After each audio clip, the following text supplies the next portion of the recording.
Sonic the Hedgehog 4 Episode 2 for the PC is a bad game. The game was intended for the consoles.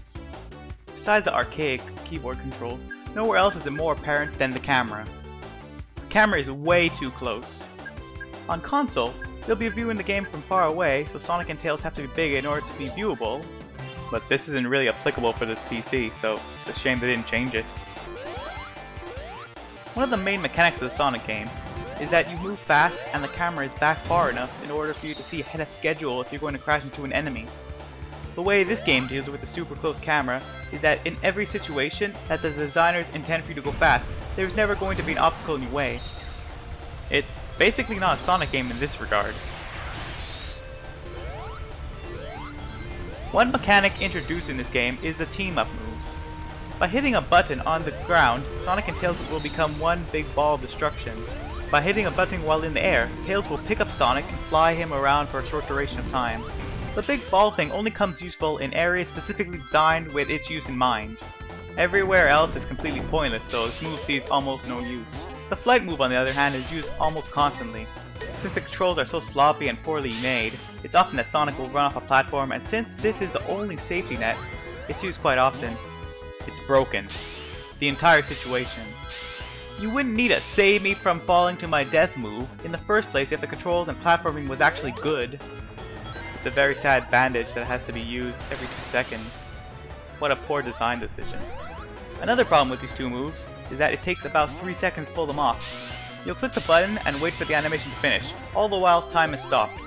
It breaks the pacing completely and is annoying as hell to watch repeatedly. The game features very little content.